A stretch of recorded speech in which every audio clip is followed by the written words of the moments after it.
This is a short introduction to research looking at how the North Pacific Ocean may have affected the carbon cycle during the last ice age.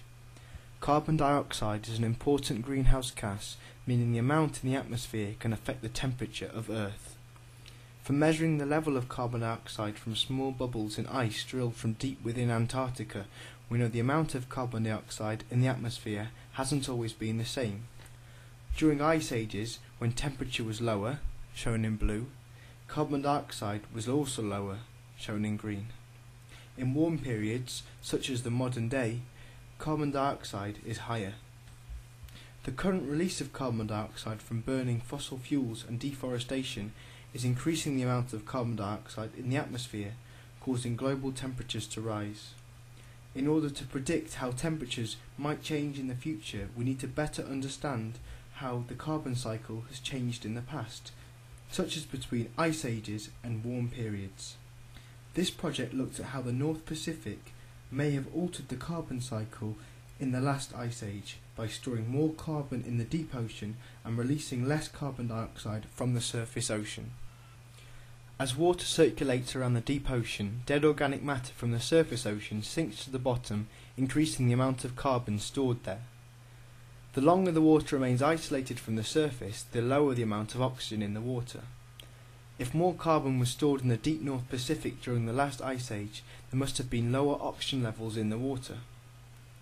Foraminifera are a type of small creature that live in the ocean. Some species prefer high oxygen in the water, others prefer low. By drilling into the sediment at the bottom of the ocean, it's possible to look at foraminifera from different times in Earth's history. This has shown that during the last ice age there was less oxygen in the deep North Pacific than at present, indicating more carbon may have been stored there. At around 15,000 years ago, this carbon may then have been flushed out of the deep ocean and replaced with fresher, higher oxygen water.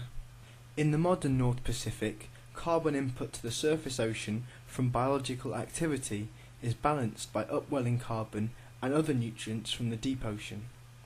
Carbon is present in different forms, with some atoms being heavier than others. These are called isotopes. Foraminifera prefer to use the lighter isotope of carbon during photosynthesis, and the heavier type is only used when there is enough nutrients to support widespread biological activity. By measuring the amount of heavy carbon in foraminifera living at the surface and slightly deeper in the ocean, we can see the amount of nutrients from the deep ocean entering the surface ocean. This research shows that during the last ice age, less nutrients from the deep ocean entered the surface ocean, thus less carbon could escape into the atmosphere. Between around 15 to 17,000 years ago, an increasing amount of nutrients were input to the surface ocean, allowing more carbon to escape to the atmosphere.